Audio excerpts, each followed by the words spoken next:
You want to write a fantasy novel. Of course you do. So stop writing garbage. Stop making excuses. Now is the time to shape the hell up. And I'm going to teach you how to do just that. Hi everyone, I'm James, an author, editor, and the owner of The Arcanist, an independent publisher dedicated to sharing excellent fantasy fiction. Over the last 3 videos, I've taught you how to build an ironclad work ethic, how to read critically with the goal of improving your craft, and 10 books that you can read that will actually further your understanding of fantasy writing. If you're not caught up yet, click the button above. I'll wait. You're back? Great. Now it's time for the work to begin. The real work. James, what is the real work, and how do I stop sucking at writing? But before we get started, let's clear something up. Sucking at writing is okay. You're going to suck a lot. The whole point of these videos is to normalize criticism and rejection, because you're going to get a lot of that as a writer, and also to normalize the suck. You have to revel in sucking at writing before you ever come close to being any good at it. Ask me how I know. I've written a lot of crap, but writing crap is the path to writing something that isn't crap, and eventually to writing something that is worth reading. Like with any skill, you have to do it and practice it in order to master it. If you can't withstand the suck, then you don't deserve to be good. It's just that simple. Assuming you've followed my teaching thus far, you're waking early to write, you've been practicing on small stakes projects, and you've read, or opened, at least one of the writing books that I recommended in the last video.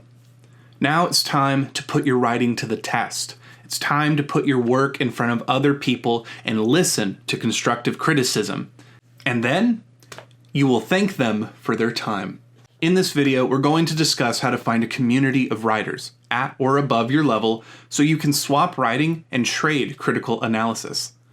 After that, we're going to talk about taking critique under consideration, how to implement it, and how to disregard it.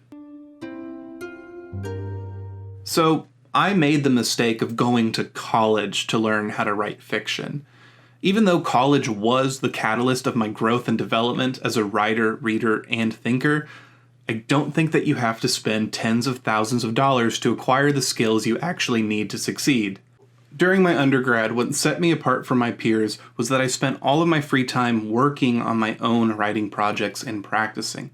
Of course, I wasn't the only person doing this, but those who were the minority. There were just so many people who were showing up and doing the assignments to the bare minimum.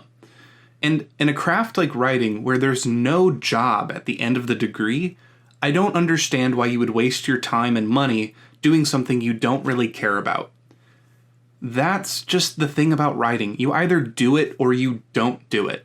And if you don't do it, you're never going to improve, and you don't deserve to call yourself an author if you haven't done the work to become one. That shouldn't be a controversial statement. That's life.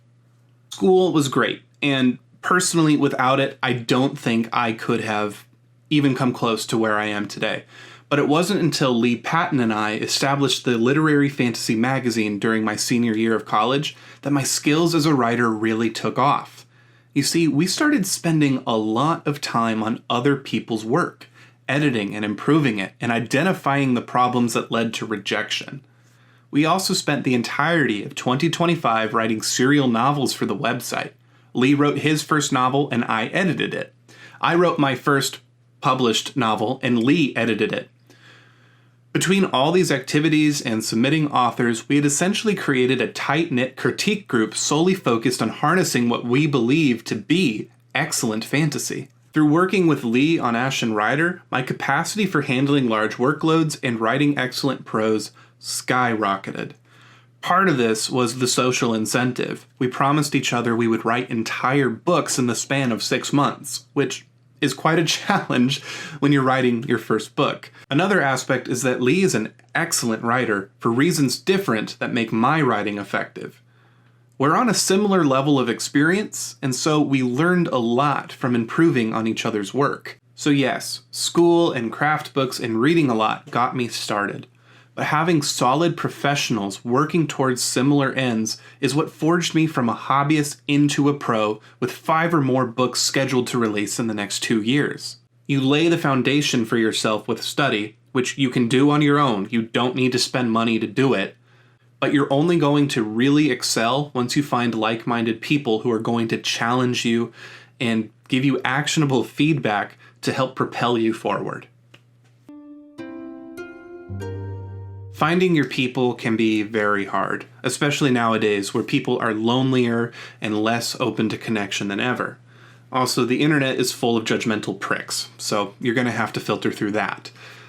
Although, all you really need is one good friend who's working just as hard as you are. If you're willing to help each other, that is enough. But if that's not possible, there are luckily good resources at your disposal. 2 of which are community boards and online writing groups.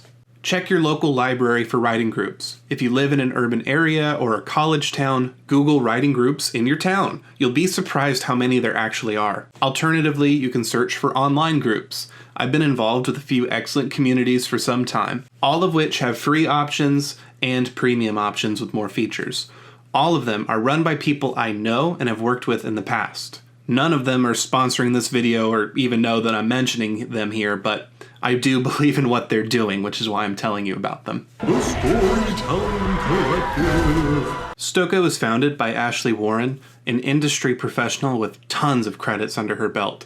She's built an inclusive and bustling Discord community and excellent classes on various topics from various proven industry professionals, from genre fiction to TTRPGs to marketing your products. You name it, they have it. They also run free and paid workshops through the years. The Arcanist has partnered with them for the last 2 years for Short Story September, which I think now has become a whole quarter called the Season of Storytelling. I really love their alliteration. And we've published the work of several of their workshop graduates. If you decide this is a path for you, I do happen to have a promo code that we put into the magazines. You can get 10% off your classes with promo code ARCANIST, full caps. Again, this isn't sponsored. I don't get anything for sending you there. These are just great people, and they will welcome you with open arms. It's a great place to start. The Writer's Room. The Writer's Room is a private critique workshop and community run by my friend Maxwell Alexander Drake, whose books on writing craft I recommended in the last video. Drake is a seasoned professional and has traditionally published an award-winning fantasy series that he's now revamping for indie publication. He has a flourishing film writing career and an excellent podcast on fantasy writing. The Writer's Room has tons of events. There's stuff for the free membership that happens about once a month, but if you decide to pay in the paid section, there's really some great workshops where they go line by line with critique groups live on the podcast. That doesn't happen for everybody, obviously, but there's a lot of opportunities to get your work out there and talk with like-minded individuals who are very serious about improving. The Arcanist Writing Circle. The Arcanist offers a monthly newsletter for submitting authors that tells them about submission opportunities and offering general writing advice, specifically things that we want to see from our authors. We've also just opened up a Discord server where we're discussing the fantasy books that we publish with the writers who wrote them. This is not specifically a critique group, but perhaps you can find a community of like-minded people there. There are 2 rules to any writing workshop. Contribute to others as you wish for them to contribute to you, and leave your ego at the door. We all have flaws in our writing, and that's okay.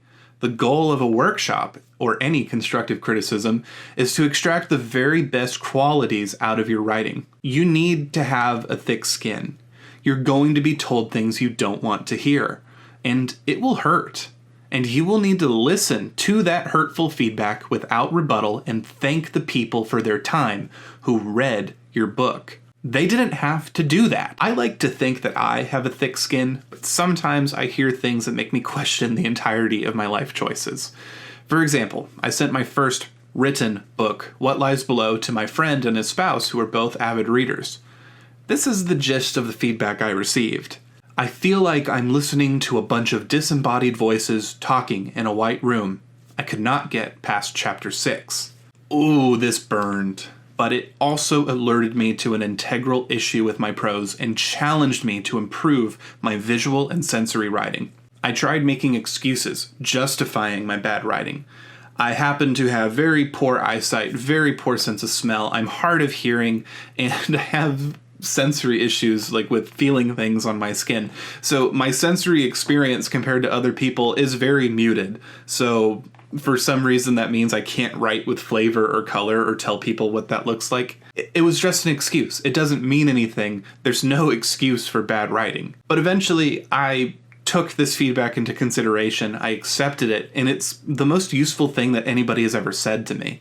It not only led to the second rewrite of What Lies Below, yes, the second rewrite, which vastly improved it from the first two versions, one of those being the first rewrite, but it also pushed me to craft a book like Ashen Rider, which another beta reader praised for painting a vivid, chilling picture on every page.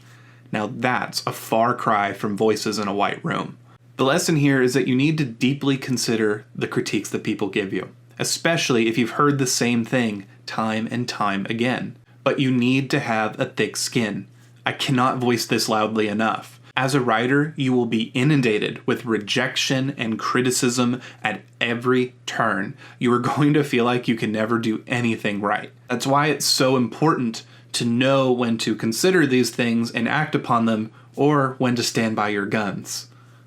Which leads me to my next point. You shouldn't just accept every critique with abandon. Sometimes people really just don't get it. It takes critical thinking on your part to determine what's worthwhile advice and what isn't.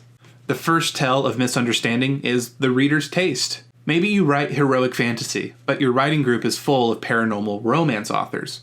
First of all, you should probably find a new group because those genres are not doing the same thing. They might critique your strong male lead for his stubborn, headstrong nature and ask you to make him more sensitive. If you were to listen, that would improve a paranormal romance, but it would totally turn off readers of heroic fantasy. Also keep in mind arbitrary preferences. I like to read, and thus I like to write rather complex stories. I like to weave between past and present, change up POV styles, and for people who enjoy books with only one POV, this is jarring. Ashen Rider is a book that I am so proud of. It's why I ended up publishing it before the first book I ever wrote, What Lies Below. But it's kind of aggressive and uncomfortable for people who are just looking for some entertainment. In college, one of my professors criticized my use of POV changes and narration style changes. There are 3 narrative threads. Each one is either in first-person journalistic, second-person conversational, or third-person limited. My professor told me, there isn't an editor in their right mind who would publish something like this. Well, that professor's only real experience with fantasy was Brandon Sanderson, who's highly mainstream and not very experimental. My argument was that N.K. Jemison's famous award-winning series, the Broken Earth trilogy, did almost exactly what I was attempting to do in Ashen Rider, and it was extremely successful. It doesn't necessarily mean that Ashen Rider does it successfully to the same degree, but the point stands that it's been done before, so there is an editor in their right mind who would take something like it. Another professor told me to take it easy on vivid descriptions. He told me that every page read like it was going 110%, which made the chapters very overwhelming. I was overcompensating in that first draft, trying to avoid the Voices in the White Room problem. But I followed his advice, and I pared back the book significantly. Now, it's still very intense, but the apex of each section and the climax, I think, hit very hard. Is Ashen Rider for everyone? Absolutely not. Is it perfect? Not even a little. My fiancée read Ashen Rider right after it funded on Kickstarter, and she brought up excellent points about the relatability of Katarina's character and the breakneck pacing. Those things could have been improved. While I would have liked to have acted upon some of those points, the book was already published. So no matter what we do, we can never get it 100%. We can only do our best. But I can apply the lessons I learned to my next book. When you receive good feedback, you need to act upon it. This could mean significant revision or even rewriting your book entirely. Ashen Rider was rewritten from scratch once. What Lies Below was rewritten, and then after receiving an excellent developmental edit from my friend Menkei, I rewrote it a second time, overhauling massive sections of the original text. Rewriting isn't always necessary, especially as your skills grow and you learn how to articulate more clearly on the first try, but revision is always necessary. You also need to read through the text at least twice, searching for opportunities to improve the work, be that reworking entire paragraphs, cutting unnecessary fluff, or just correcting typos and breaking up run-on sentences. If you don't advocate for your writing, no one will. You need to put in the time, or your work will suck, and your writing will be garbage. No matter how passionate you are, no matter how good your ideas are, no matter how much you hate the way I present this information, you need to learn from others and know how to filter unhelpful advice and revise or rewrite accordingly. This is how you'll see consistent growth and self-actualize as a fantasy writer. That's all I have for today. Keep writing, keep reading, and keep revising.